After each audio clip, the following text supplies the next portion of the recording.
أعوذ بالله من الشيطان الرجيم. وإنه لتنزيل رب العالمين نزل به الروح الأمين على قلبك لتكون من المنذرين بلسان عربي مبين.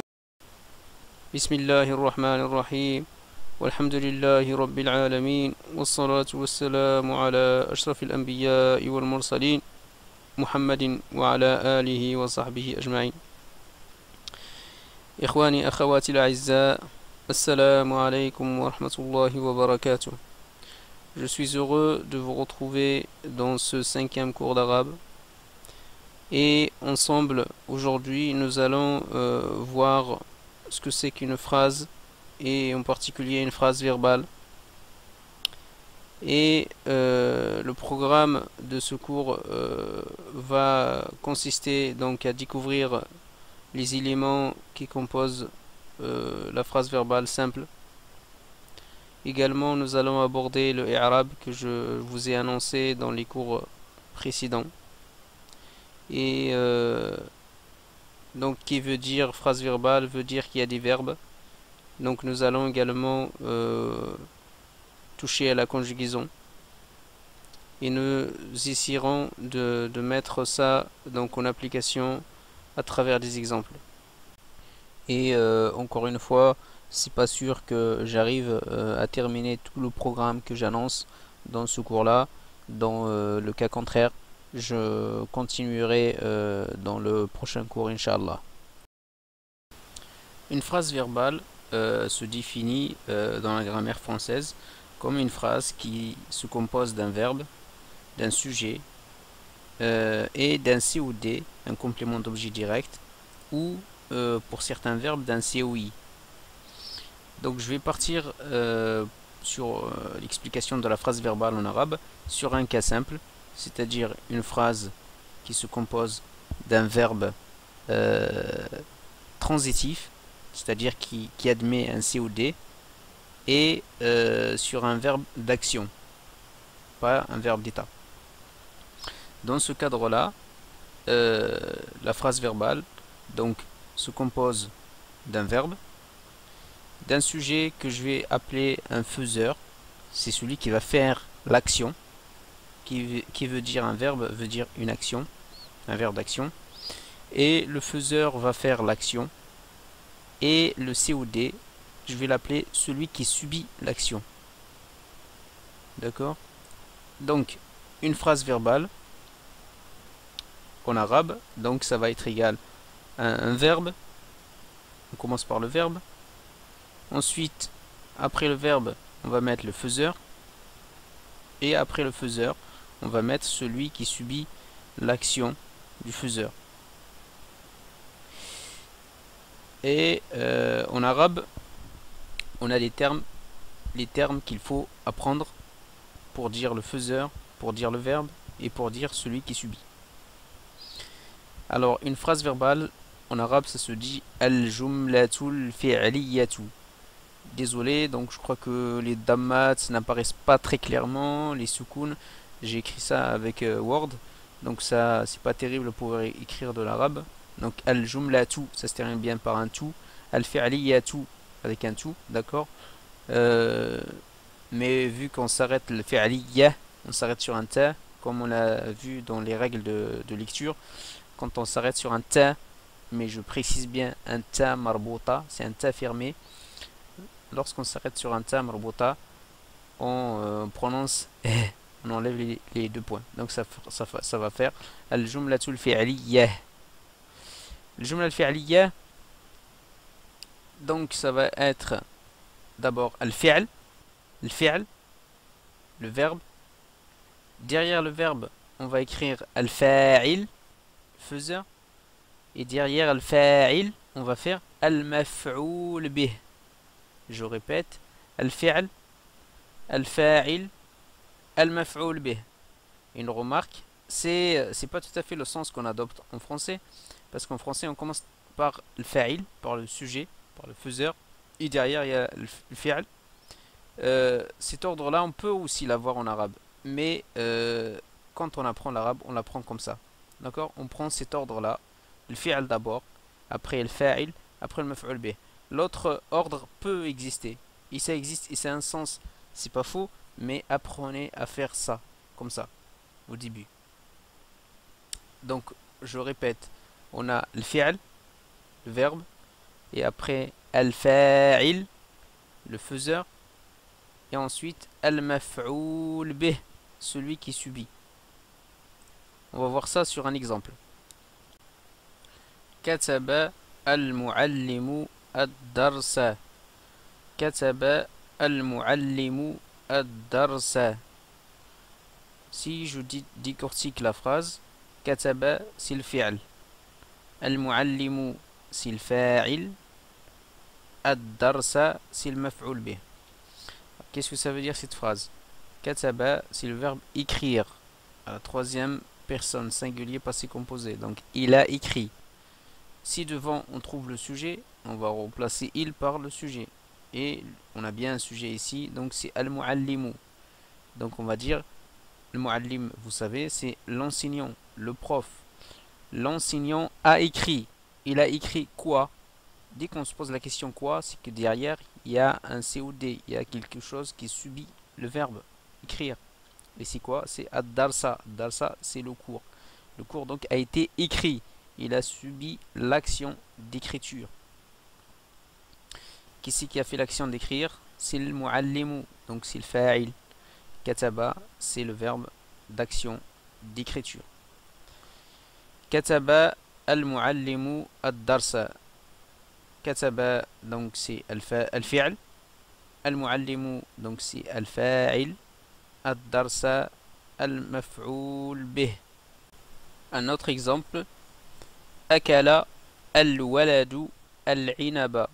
Akala al-waladu al-inaba. Alors, si on décortique la phrase, akala c'est le verbe, al-waladu c'est le fa'il, al-inaba c'est le maf'ul bih. Akala c'est le verbe manger. Donc akala, troisième personne passé composé, troisième personne singulier. Donc akala, il a mangé.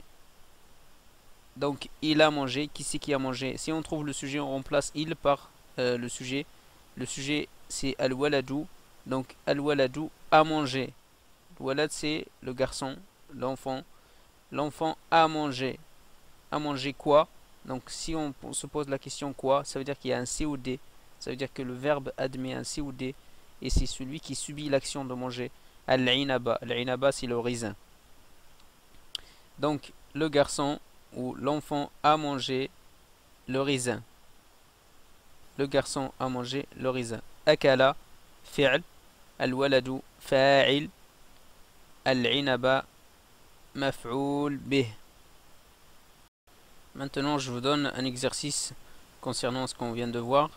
L'exercice consiste à former une phrase à partir des mots que je vous donne et de dire le nom de chaque élément composant la phrase.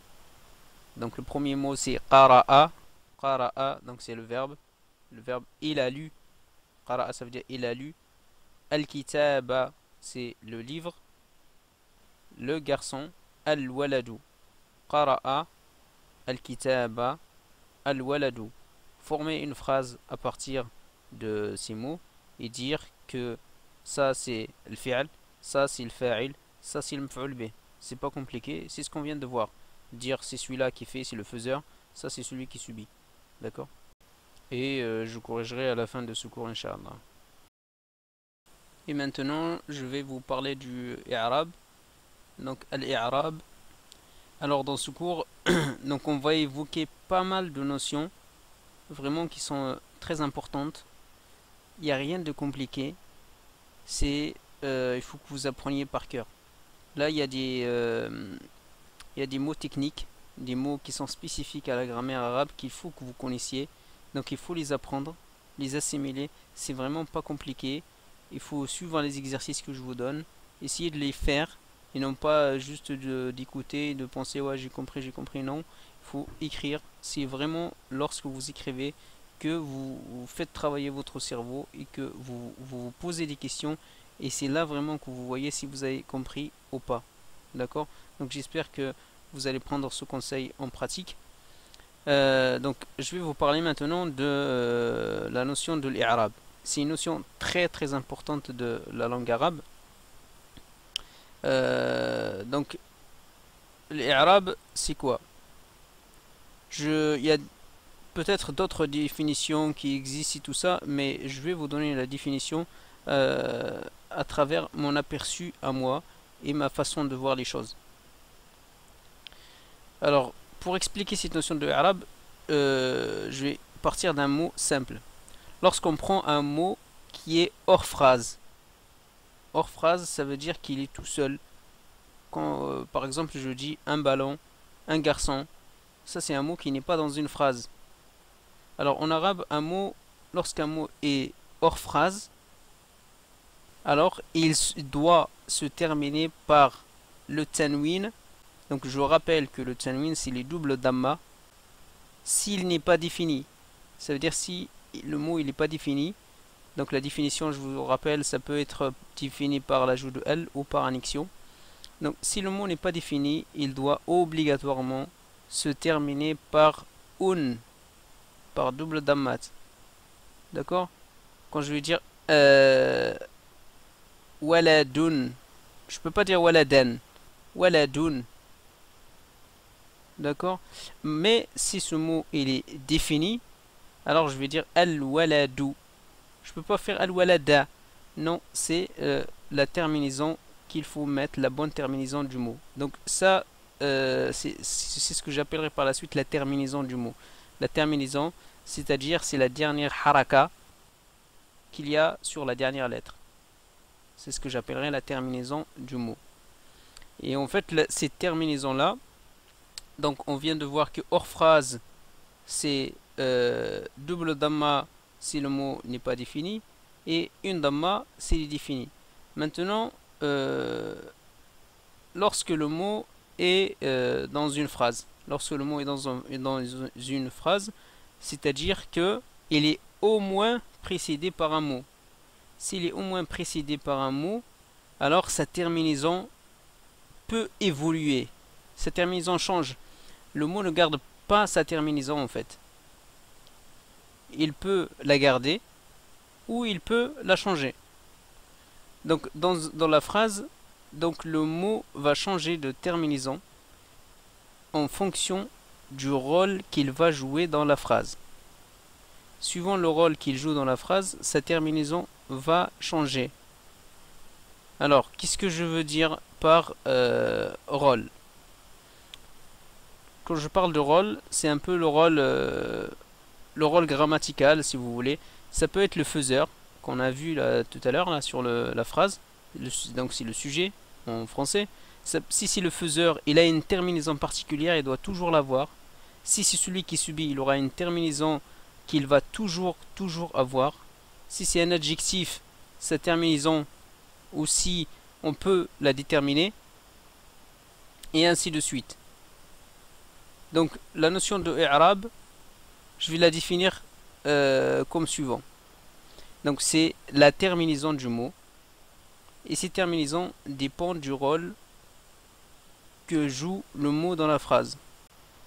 Alors, on vient de voir que la terminaison d'un mot est très importante et ça peut changer. Et en fait, je vais vous donner des dénominations qu'on donne à un mot suivant sa terminaison. Ces dénominations, il faut les connaître. Parce que par la suite, je vais m'exprimer avec ces dénominations. Donc, vous devez les connaître. Lorsqu'un mot se termine par un, par double damma ou ou, on dit que le mot il est marfou'. On dit que le mot il est marfou'. Lorsque un mot se termine par une fatha ou une double fatha, on dit que le mot il est mansoub. Mansoub. Lorsque le mot se termine par une kasra ou une double kasra, on dit qu'il est majrour, majrour. Ou on peut dire aussi qu'il est maksour. Bon, je l'ai pas écrit, mais ça se dit aussi. Maksour, qui est, donc vous avez vu que maksour c'est lié au mot kasra. Maksour. Je répète, s'il se termine par une damma ou une double damma, le mot il est marfou'. S'il se termine par une fatha ou une double fatha, le mot est dit mansoub. S'il se termine par une kasra ou double kasra, le mot est dit majrour ou maksour. Voilà. Alors pour voir ça en pratique, je vais revenir sur l'exemple de la phrase qu'on a vu tout à l'heure, quand je vous ai présenté la phrase verbale. La phrase était كتب المعلم الدرس. كتب المعلم الدرس. On avait dit que ça voulait dire que le prof ou l'enseignant a écrit le cours. كتب c'est le fi'l, المعلم c'est le fa'il, et الدرس c'est le maf'ul bih, celui qui subit. Alors, première chose qu'on va apprendre, c'est que le fa'il, il sera toujours marfou'. Le fa'il sera toujours marfou'. Et le maf'ul bih, il sera toujours mansoub. Marfou', ça veut dire qu'il se termine par une damma ou double damma, suivant s'il est défini ou pas défini. Mansoub, ça veut dire qu'il se termine par une fatha ou double fatha, suivant qu'il est défini ou qu'il n'est pas défini. Et en fait là, ça nous permet d'expliquer pourquoi j'ai dit kataba al-muallimu, pourquoi j'ai mis mou, et après ad-darsa j'ai mis un a à la fin. Kataba al-muallimu ad-darsa. C'est pour ça que j'ai mis ces lettres en rouge, pour justement signaler le fait que c'est cette lettre là dans le haraka. Le haraka, c'est ce qu'on met. Le haraka change. Le haraka change. Suivant quoi ça change? Suivant le rôle que joue le mot dans la phrase. C'est-à-dire que si je prends une autre phrase dans laquelle le muallim n'est pas le fa'il, mais qu'il est le maf'ul bih, c'est celui qui subit l'action du verbe, dans ce cas-là, je ne pourrais pas mettre une damma, je dois mettre une fatha. Et pareil, si dars est le sujet d'un verbe, le fa'il, il doit avoir une damma. Donc, la fin du mot change suivant le rôle que joue le mot dans la phrase. Et c'est ce qu'on appelle l'i'rab. On a parlé de al-fa'il, le faiseur. On a parlé de le maf'ul bih, celui qui subit. Et maintenant, on va parler de al-fi'l, le verbe. Quand on parle d'un verbe, ce qui le caractérise, c'est le temps de l'action. C'est-à-dire, est-ce qu'on est au passé, ou est-ce qu'on est au présent, ou au futur, ou dans un autre temps. En arabe, on a également la possibilité donc de parler au passé, au présent, au futur, etc. Mais je trouve que la conjugaison en arabe, c'est assez simple. On a juste deux temps à connaître, et après le reste, ça se construit à partir de ces deux temps. Les deux temps, c'est le passé et le présent. Le passé, donc, c'est ce qu'on appelle al-madi, al-madi. Donc, ces dénominations sont à connaître également. Par la suite, je vais parler et je vais m'exprimer avec ces dénominations, donc il faut les apprendre par cœur. Donc, al-madi, c'est le passé. Al-mudari', c'est ce que j'appellerais le présent. Donc, le mudari', c'est vraiment un terme qui est grammatical. Je crois que j'ai jamais vu utiliser ce mot dans un autre contexte autre qu'en grammaire. Le présent, il y a un autre mot pour dire le présent en arabe.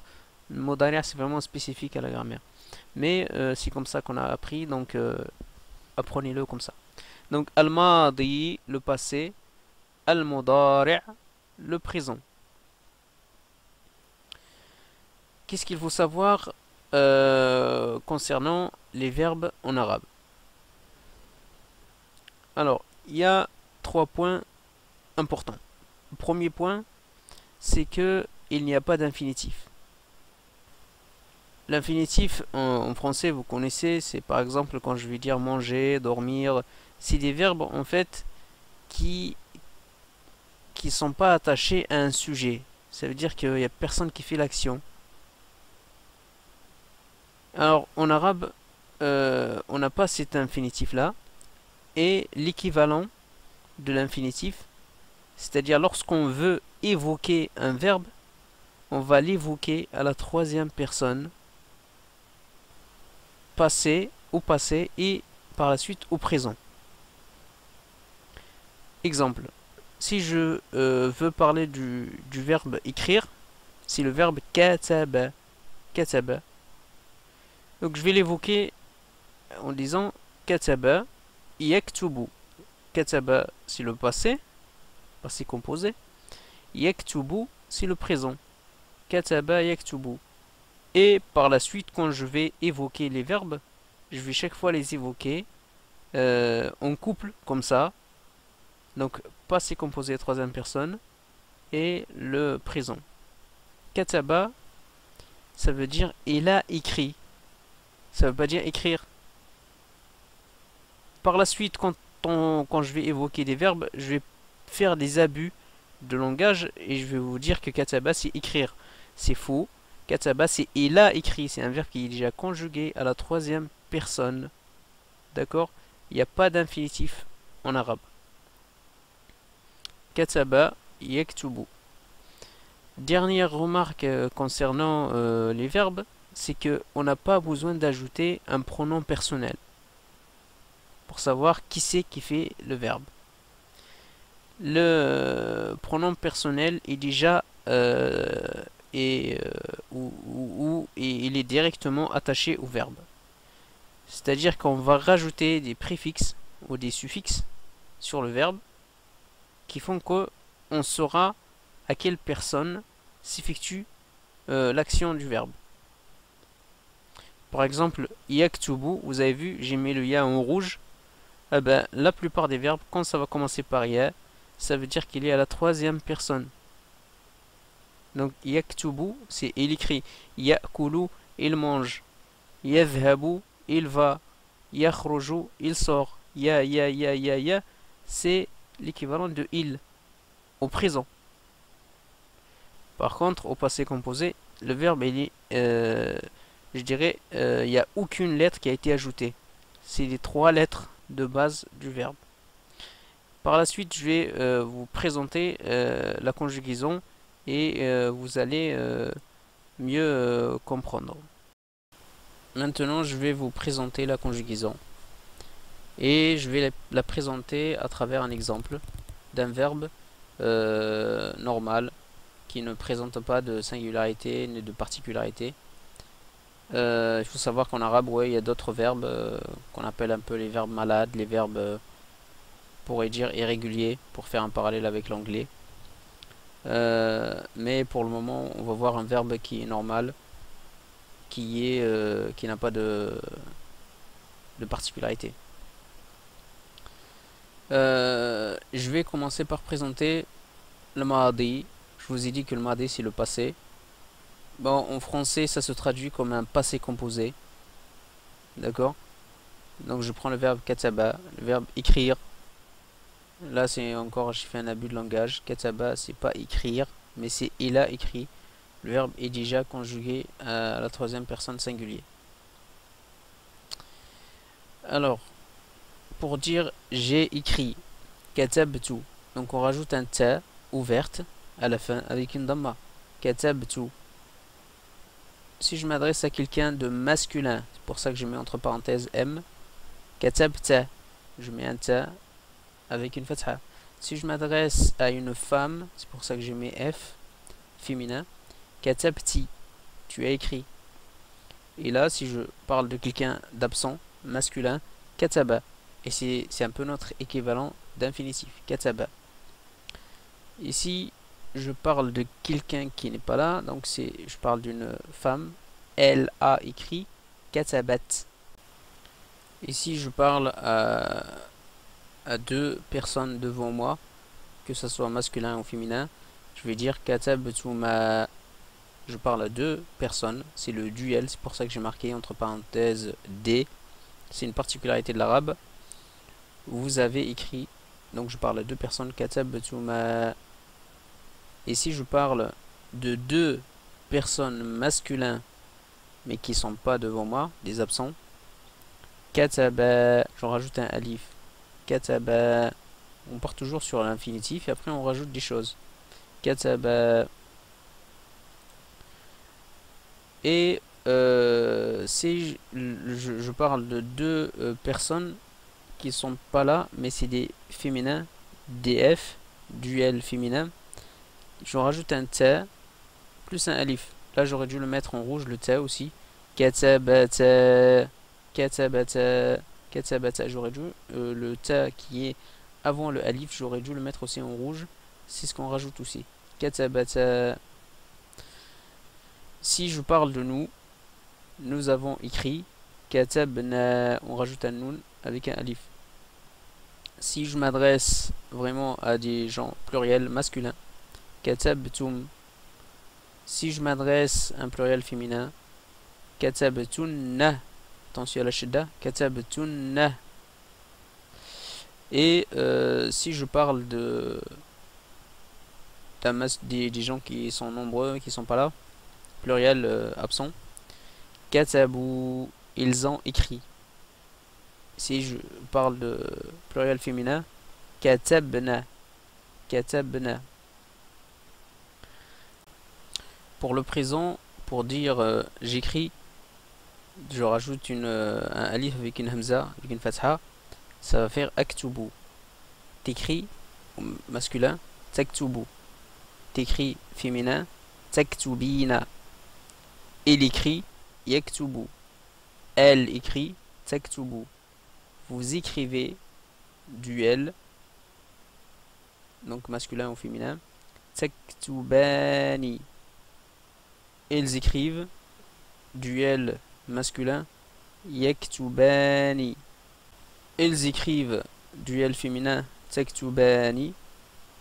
Nous écrivons naktubu. Vous écrivez taktubuna. Vous écrivez féminin taktubna. Elles écrivent yaktubuna masculin. Elles écrivent féminin yaktubna. Voici le tableau complet de la conjugaison qu'on va voir. Donc ça sert à rien que je vous encombre l'esprit encore plus par vous parler de l'impératif, le futur et l'imparfait. Mais on verra ça plus tard. Mais pour le moment, ce qui est important, c'est que vous appreniez par cœur le présent et le passé composé. Et également apprenez tout ce qu'on a vu par rapport à la phrase verbale, les éléments qui la composent. Apprenez ce que ça veut dire les arabes. Et Inch'Allah, vous allez voir que au début là vous aurez du mal à apprendre, mais après plus tard, quand ces choses là vous allez les avoir de manière intuitive dans votre esprit, ça va vous faciliter la compréhension par la suite. Maintenant je vais corriger l'exercice que je vous ai donné tout à l'heure. L'exercice consiste à composer une phrase à partir de 3 mots que je vous ai donnés et ensuite dire la fonction ou le rôle de chaque mot dans la phrase. C'est en quelque sorte c'est un exercice de i'rab en fait. C'est l'exercice typique qu'il faut apprendre par cœur. Quand on a une phrase simple comme ça, savoir dire que ça c'est le fi'l, ça c'est le fa'il, ça c'est le maf'ul bih. Et après dire les caractéristiques de chacun. Si c'est le fi'l, le verbe, il faut dire à quel temps il est. Est-ce qu'il est au passé ou au présent? Le madi, le passé, le présent, le mudari'. Si c'est un fa'il, il faut dire qu'il est marfou' et préciser marfou'. Ou alors, si c'est le maf'ul bih, il faut dire qu'il est mansoub. Pour le moment, on s'arrête sur ces notions-là. Par la suite, on rajoutera d'autres choses, mais pour le moment, pour pas compliquer, on s'arrête sur ces notions-là. Alors, la correction de l'exercice. La phrase, donc, quand on va composer, ça va donner qara'a al-waladu al-kitab. Alors, c'était un peu plus simple déjà parce que je vous ai donné al-waladu. Je vous ai donné la damma sur le waladu. Donc, ça sous-entend qu'il est le fa'il. Parce qu'on sait que le fa'il, il est toujours marfou'. Marfou', ça veut dire qu'il se termine par une damma. Normalement, j'ai pas le droit. Normalement, c'est un mot hors phrase. J'aurais dû, que ce soit le kitab, le waladu, j'aurais dû tous les mettre avec la damma. Parce que c'est des mots hors phrase. Et après, c'est à vous, lorsque vous assemblez, de changer la terminaison. Suivant si c'est le fa'il, si c'est le maf'ul bih. D'accord? Donc là, c'est qara'a al-waladu al-kitaba. L'enfant a lu le livre. D'accord? Et après, pour faire l'i'rab de cette phrase, ce que je vous ai demandé, il faut dire que qara'a, c'est fi'l madi. Fi'lun madi, c'est un verbe au passé. Al-waladu, c'est fa'il marfou' et al-kitaba maf'oul bih mansoub. Ainsi, notre cours arrive à sa fin. Je vous demande de recopier la conjugaison, d'apprendre le passé et le présent de la conjugaison du verbe kataba, et d'apprendre les éléments qui composent une phrase, d'apprendre ce que ça veut dire l'Arab, et d'apprendre le dernier exemple qu'on vient de voir de l'Arab de la phrase Qara al-waladul kitaba, parce que c'est un exemple typique qu'il faut apprendre par cœur. Voilà, j'espère que voilà, vous allez mettre en pratique ce que je vous demande. In asabtu fa min Allah wa in akhta'tu fa min ash-shaytani wa min nafsi. أستودعكم الله الذي لا تضيع ودائعه والسلام عليكم ورحمة الله وبركاته. أعوذ بالله من الشيطان الرجيم. وإنه لتنزيل رب العالمين نزل به الروح الأمين على قلبك لتكون من المنذرين بلسان عربي مبين.